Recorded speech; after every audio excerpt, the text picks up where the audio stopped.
The track saw is a great tool, but there are 5 upgrades that make it even better. And this little guy is helping me get to my ultimate goal as a woodworker. A goal that if you don't have, you probably should. I was told that this track would not move by the internet and a nice man at Woodcraft. And they were right, mostly. Like 90% right and 10% It moved! Now this could be user error, and it probably is, but to be sure it's stable, let's secure it a little better. Now you could use the Festool track clamps, and I'm confident that they work great, but I started sweating profusely when I looked at the price. Although my wife would have loved for me to spend that amount, let's look at a less expensive option. These track saw clamps from PowerTech work great, they keep my track nice and stable, and they are much cheaper. No more wandering cuts.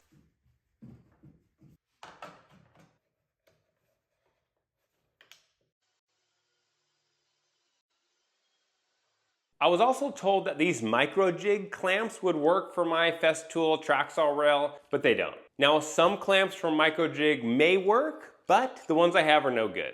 These I use for the micro jig match fit system, which is what they're made for. Yeah, it's quicker not to use the rail clamps, but it only takes like 20 seconds, and they're great if you need to be 100% sure that your rail won't move. When you're done with the track, you can hang it on the wall. Wait, do you have wall clips for your track?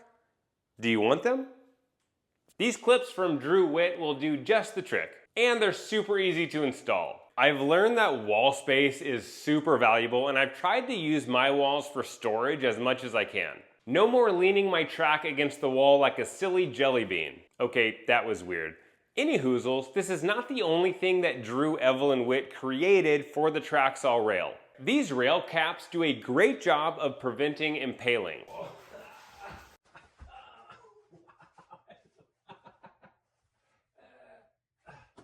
And the Oscar goes to? Too dramatic? Okay, they prevent the occasional minor abrasion, but also prevent the ends of your rails from getting dented, which could mess up your track saw cuts.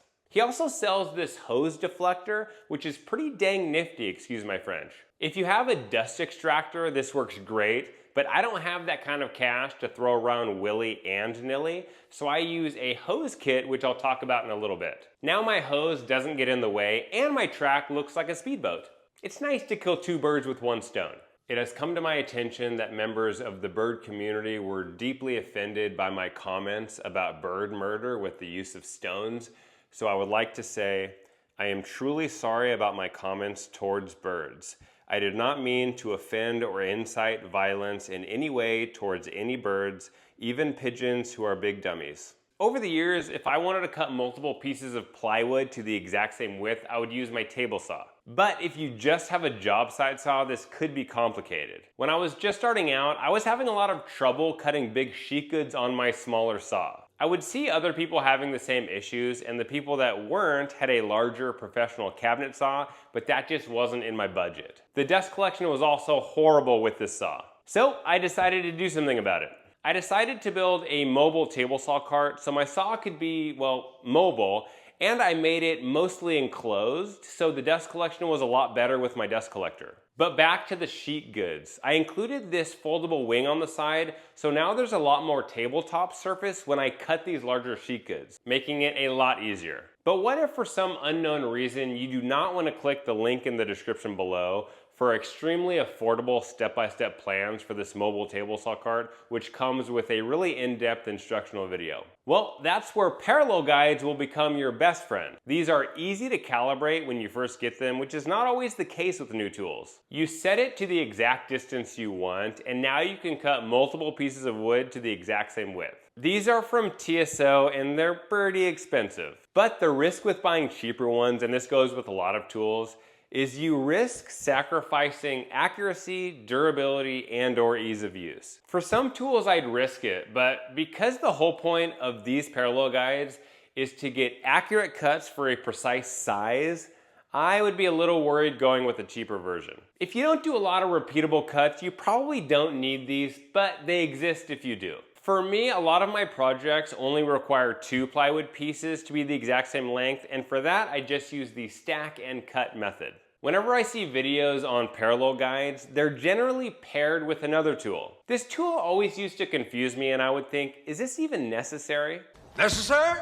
This would fall perfectly in the unnecessary but saves a little time. I guess I kind of get it because that's what a lot of tools do. I just find I can get by just fine with a simple square. The tool I'm talking about is a straight edge guide. Now, I don't have one of these, so your comment, "don't knock it till you try it," is perfectly valid. I just don't think it's completely necessary, and at $190, no thanks. Sidebar, these are things you should not knock until you try. Peanut butter and banana sandwiches, chicken and waffles, French fries with ice cream, and letting your cat choose your outfits. Basically, it quickly puts your Traxall rail to exactly 90 degrees to your workpiece. Jason Bent made a great video on different rail squares on his channel, and it's definitely worth checking out. He always makes great videos. He also does mention one that's a little cheaper. If you have some extra money to spend, go for it, and I'm sure you'll be happy with your purchase, but I'm still gonna use my square. I also can see how it would be a lot easier to make sure your cuts are accurate with this tool. At this point in the video, you've probably sat through a few ads, which I know everybody loves, but if you're one of those weirdos that does not love ads, head over to my Patreon.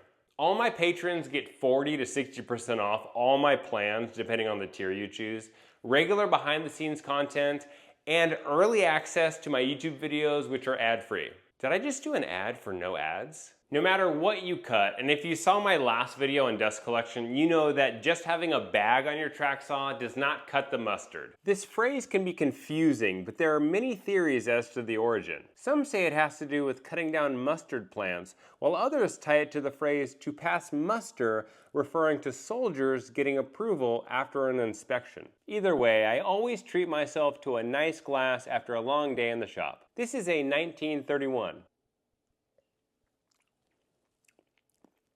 Yeah, that's expired. In order to collect the most dust possible, you need suction, and that's where the Rockler Dust Hose Kit comes in real handy. Their website says that it can stretch out to 12 feet, but I actually got it to 13, no big deal.